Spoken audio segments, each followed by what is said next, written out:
Bonjour, donc je suis Ruth Favière de chez Gâteau & Cake, je suis pâtissière, cake designer et je vous propose aujourd'hui de vous présenter un petit gâteau qui est à base de coco et de miel, donc je l'ai surnommé Coco Miel. Il peut aussi servir pour des bases de cupcakes, pour changer un petit peu de l'ordinaire, mais ils peuvent se manger parfaitement nature.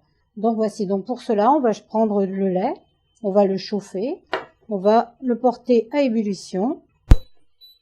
Voilà.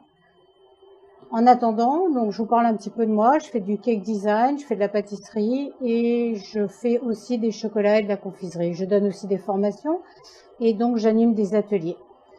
Je serai aussi dans la boutique éphémère qui sera à Sucy-en-Brie, donc du 23 février au 6 mars. Vous pouvez venir me voir ou assister tout simplement à quelques ateliers que je vais animer.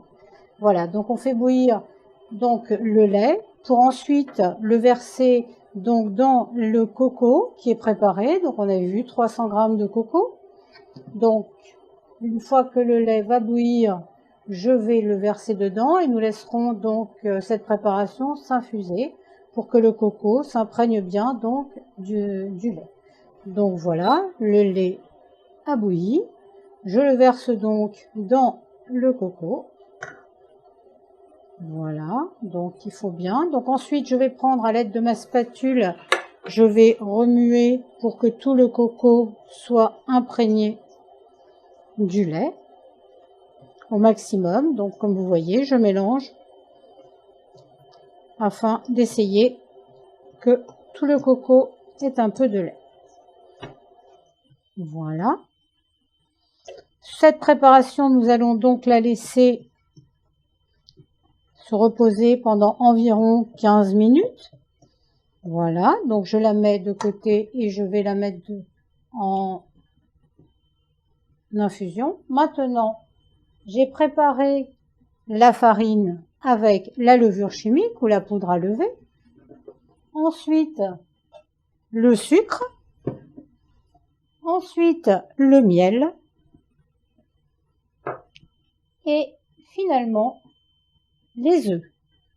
Tous ces ingrédients seront donc ajoutés au mélange qui est en train d'infuser afin de créer nos petits gâteaux coco miel.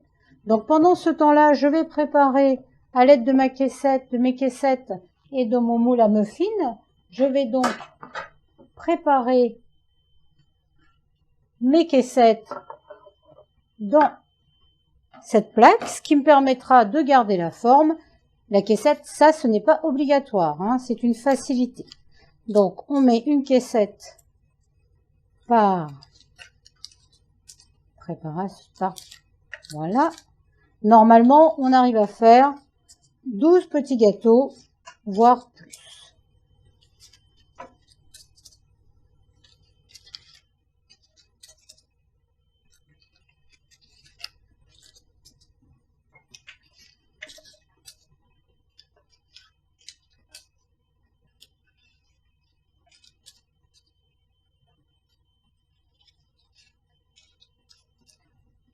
Voilà.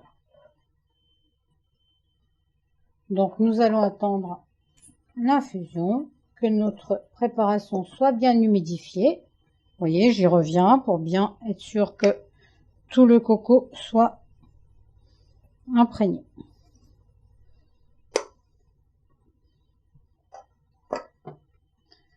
Alors en attendant que cette préparation s'infuse, je vais aussi vous parler de mon projet sur Ulule. J'ai donc créé un projet de finance, j'ai une campagne de financement participatif pour m'agrandir et créer et ouvrir d'autres opportunités. Donc vous pouvez aller sur Ulule, le projet s'appelle Ruth Favière et vous pourrez le lire et si possible y participer, cela me donnerait un bon coup de main. Je vous remercie par avance. Alors, je vais continuer donc le mélange. Alors, en fait, comme on peut remarquer, tout est bien, il n'y a plus de liquide, tout a été absorbé par le coco. Hein, nous avons un mélange assez homogène, donc finalement, c'est pas forcément nécessaire d'attendre les 15 minutes. c'est mieux. Mais si vous êtes pressé, ce ne sera pas dramatique si vous ne le faites pas. Donc de là, on va commencer à rajouter progressivement, successivement, donc le sucre.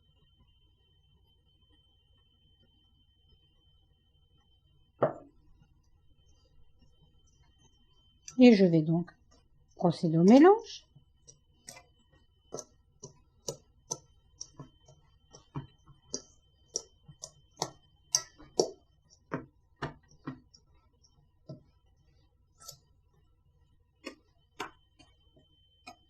Une fois que le sucre a bien été mélangé, nous allons rajouter la farine. Dans la farine, j'ai déjà mis la levure.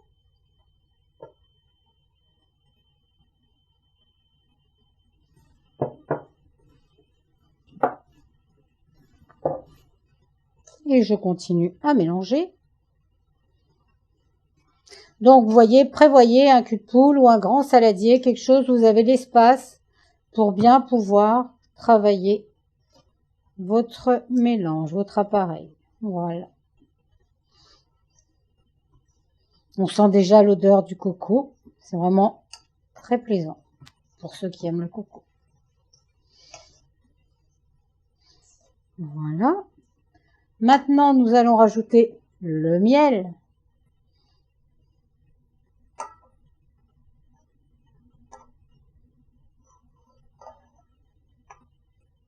Alors, tous les miels sont possibles, hein. Moi, j'utilise beaucoup du miel de thym parce que je trouve ça excellent, mais le miel de lavande. Après, c'est en fonction de ce que vous aimez. Mais toujours un miel, un bon miel, c'est nécessaire. Je vais prendre une petite cuillère pour accélérer la descente du miel.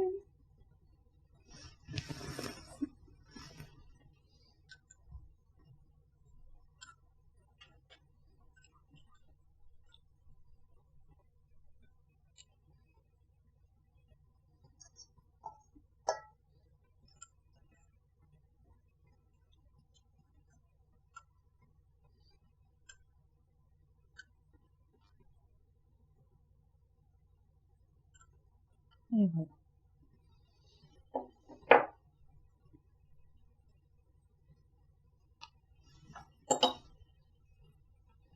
Et nous repartons sur le mélange pour essayer de mettre le miel un peu partout dans la préparation.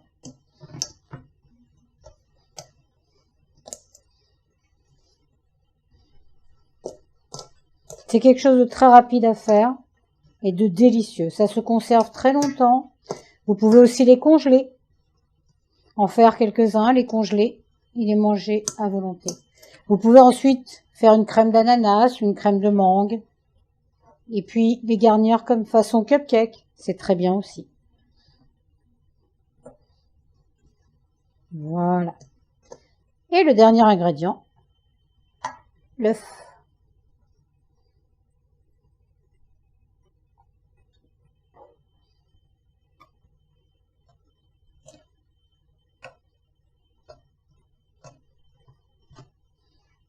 Ce n'est pas une préparation liquide, hein, c'est vraiment consistant. C'est normal. Et à la dégustation, vous verrez bien, on sent parfaitement le coco.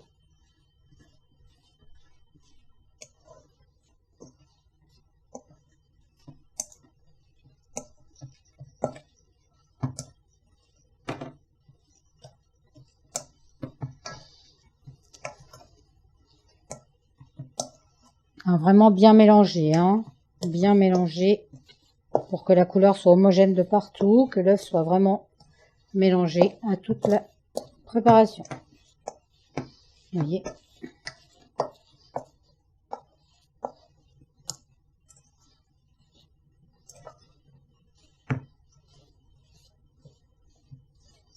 Donc on a quelque chose d'assez compact, mais humide.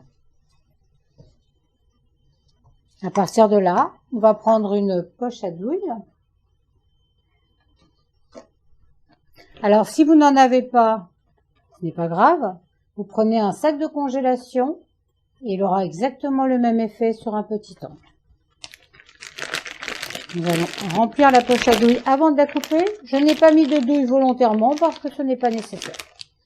Ce n'est pas indispensable. Mais vous pouvez en mettre une pour faire des petites rosaces.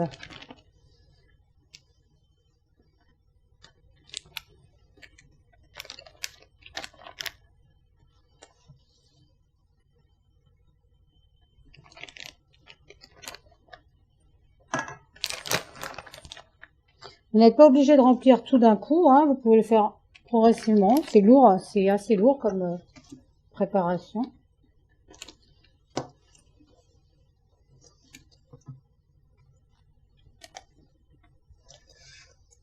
Et voilà.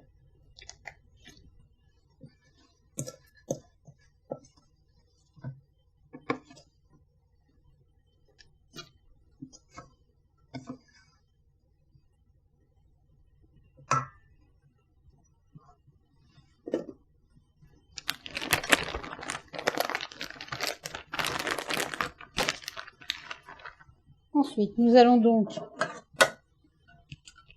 remplir nos caissettes.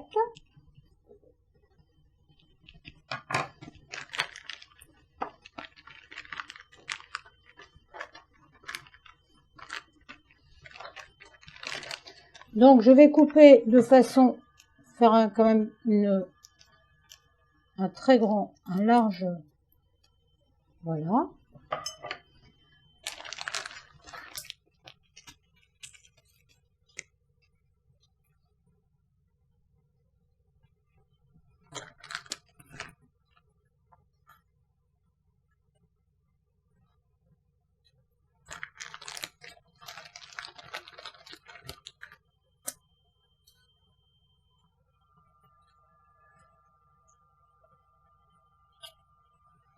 Et voilà.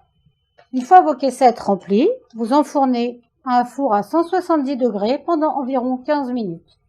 Bonne dégustation, j'espère que vous avez aimé.